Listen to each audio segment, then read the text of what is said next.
So we have here our first live look at the game. So this is as you said, this is a build that they've seen this battle before. Yep. It's maybe the last time they see the battle. But they've seen this battle before, they've seen this map before, but never the full thing with deployment and everything we're going to be running through. Yeah. Stop the bottom. Yeah.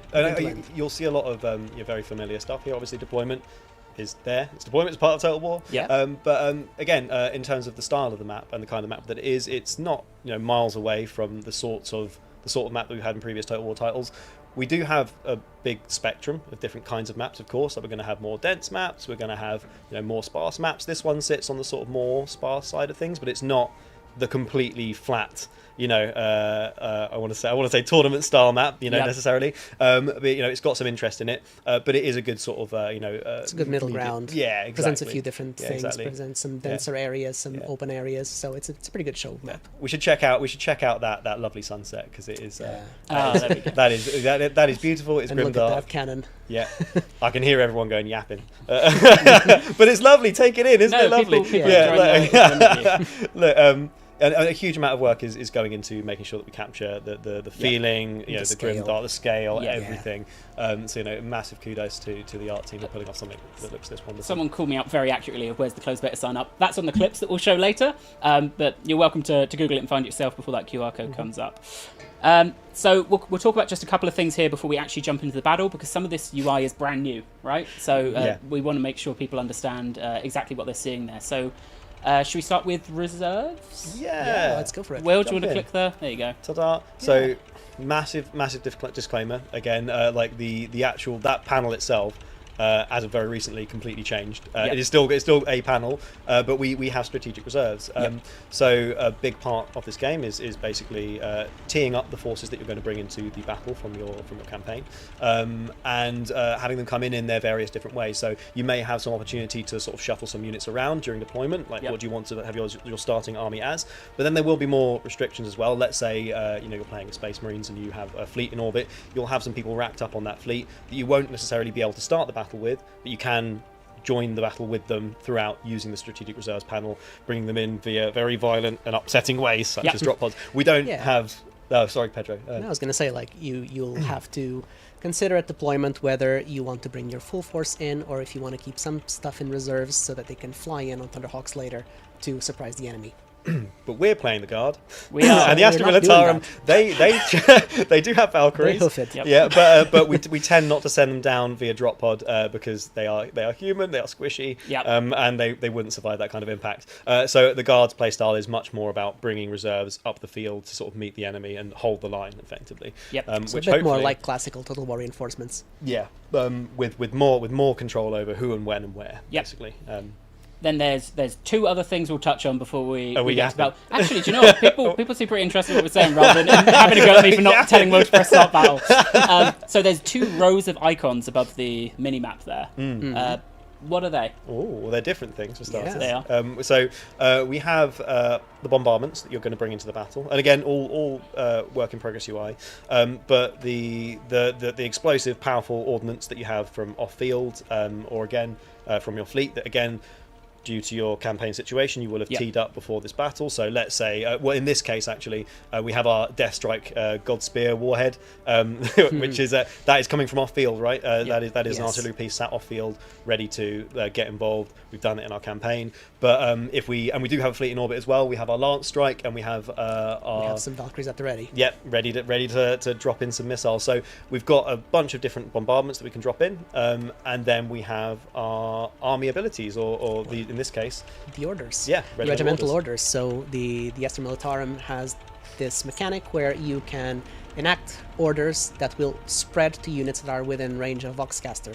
So their playstyle is making sure that you have all of your units close enough to a command unit that can then issue these orders, which will give them different buffs that you will use to manage your situation in the field to adapt to what you need. Yep. Very similar, inspired by their tabletop mechanics, right? Of course, yeah, and again, just how the guards should operate, right? Again, like coming from the lore, like they are waiting for their orders. They are the human wall. Yes.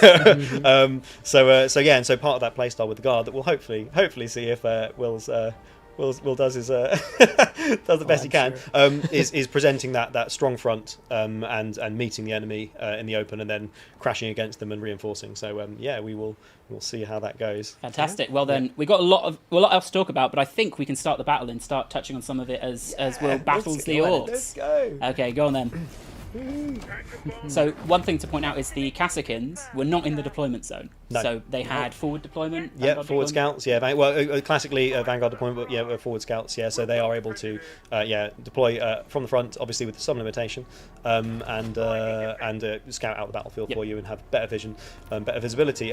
Visibility now being a big deal for the war. It's a big deal, yes. Yep. So you can see, we visualize now where things are. We have a fog of war. Yeah. I'm not sure if it is actually in this build though. It's so not the visuals. The visuals that are Yeah. not engaged, but the mechanics are. Like this is why we cannot see the orcs at the moment. Right. But Fog of War has a pretty big impact in this game, especially because we're playing in sometimes very dense maps.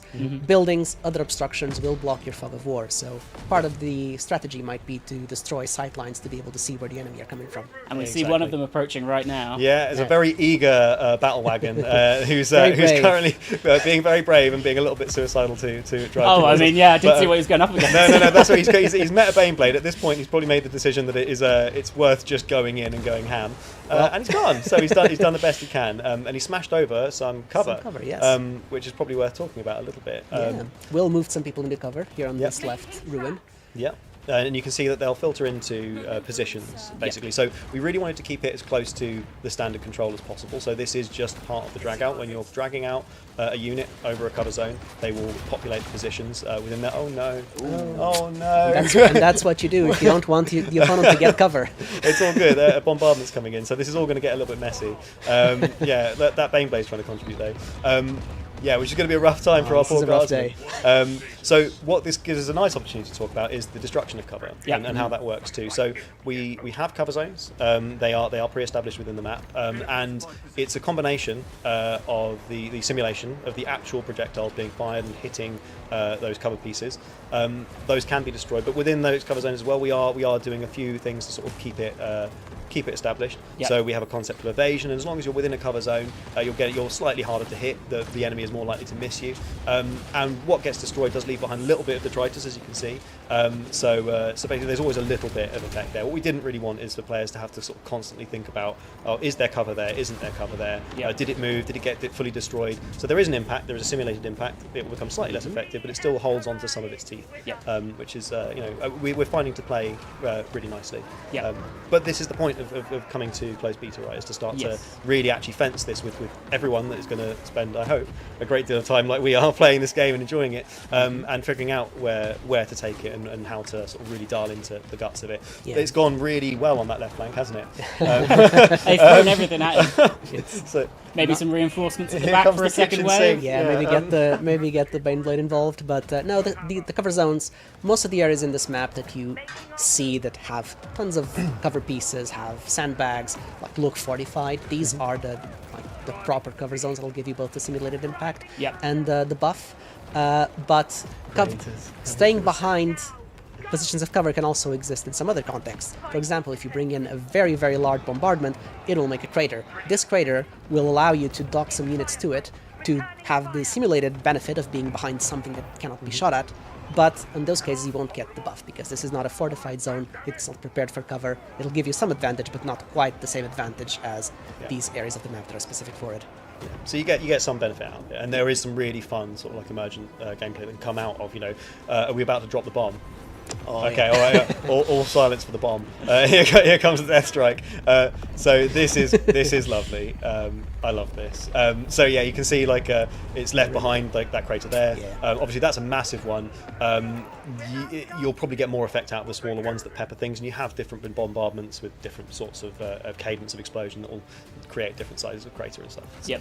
Yeah. Squad's on their way. Super fun. Awesome. How's it? It's. How's the other flanks We need going? the second front. We need the second front. Do you think it's worth talking about projectiles in Yeah. some? One thing. Yeah. If you cool. look back at that tank, one thing that tank's doing it's trying to do. Oh, it's trying to get out It's- of range. It's firing. It's still flaming them, and you can see some las cannons going off. I think that's a there. melter going off, but yeah, Oh, there you go, he is strafing. Yeah, he's He is strafing. So yeah, we've Moving introduced strafing.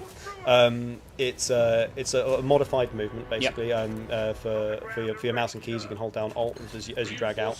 You can just move in that direction. It's not limited to vehicles. We want everyone to have this potential to strafe, but with different proficiency. Yeah. Let's say that. So. Infantry can strafe, everyone can strafe, but we want to make sure that the different sort of asymmetry and skills of the units are represented. So guardsmen, etc., they'll be able to move backwards slowly whilst firing. Orcs can do it if you're that organised and really want to be backing away. It's not the playstyle you want to go for with orcs necessarily, but when it really shines is where you get your powerhouses like Space Marines who are so powerful and super accurate. Don't lose any accuracy by doing it. Exactly right. So there are negatives to strafing, but what it allows you to do is you like move sideways, move backwards, and really reinforce your positional gameplay. Because I think a really big part of what makes Total War so crunchy and fun is the positional gameplay. Like, oh no, little craters and lots of limbs. That's always been our objective. So we're building a game in the 41st millennium, and we want to bring all the good Warhammer goodness, but we still want this to feel like a proper Total War game. Yeah. So Total War is a lot about positioning and moving your troops in the right place and attacking the enemy from the right angles. So we still want to drive gameplay primarily through that. Absolutely. I guess we'll talk more about like how the combat paradigm works later. Yeah. But yeah, that positional gameplay is super important, right? So things we'll talk about it later. But yeah, the suppression, flanking, etc. At range is all really important to take down your opponent and make sure you are enfilading, getting around them, encircling them, and bringing them down. Alongside using cover. Mm-hmm. We need more stuff. We need more men. Send in more men. Send in more men. Something I can't remember if you touched on this when we were talking about reserves themselves, but where are these reserves coming from? If you're on a campaign map. Right. Okay. Yeah. So this will be your surrounding armies, and people that are up on your people, might not be people, Xenos as well. Those that are on your fleets. Yep. So basically, surrounding armies can get involved in these battles. Obviously, yeah, there is a total limit of armies that will be able to get involved in a conflict. But yeah, you can bring in in some cases up to 40 onto the battlefield, and you'll be able to get involved. Might be quite difficult to get up to 40 Space Marine units in one place. Yeah. Right. But that is definitely not hard to do with guard. Yeah. So that is the whole point. Yeah, absolutely. So yeah, a little detail about the reserves as well that might be worth noticing is at the top, the balance of power bar. You might notice that it has a little divot and another section that basically indicates how many units are in the field and how many units are still to come in. So you can see that still have a little bit of units to come in from the Esther Mill, and the development in progress is kind of hiding the orc bar, but I believe they have deployed everything at this point, so no more surprises from the orcs. Yeah, we've got a little bit more in the cannon, although they do have a stomper. Honestly, they've got a stomper stomper as well. This and is rough. He's a scary guy. Maybe we'll make scary, it. Scary Maybe guy. we'll make it. We really wanted to put the biggest thing that we could get away with in a Total War game. We're looking at putting bigger things in later down the line, of course. But yeah, this will be the biggest thing we've had in a Total War. So yeah, I'm very excited about that. You're going to need that low health Baneblade, Will. That's going to have to shoot that Don't stomper. let him die. Yeah, you will. Get around him. Awesome. So you can see here, as we kind of predicted, right? He's got a second wave of the guards. Yep. So the first took out what they could, but that's just a huge number of orcs that have just managed to smash through. Yep. So now it's up to that second wave who, looking, I guess, at the corpses of all of the ones who failed before them, having their own go at holding the line. Yeah, but thankfully there's also some cover positions at the back of the map, so now this is where we're trying to make our last stand. Yeah. And we're going to hit the panic button. Yeah, this is the panic ripcord. So, calling from the fleet, we're going to have our lance strike. This is a hyper powerful, very AP centric weapon. You're not going to be able to use this sort of thing often. It is a really wow. Okay, he's still almost. up. He's still up. We've got to pop them. So. There we go. He's probably on his way out. He's starting to pop. There he goes. We go. Nice. Congratulations. Oh, you're out of the other ones. Boom.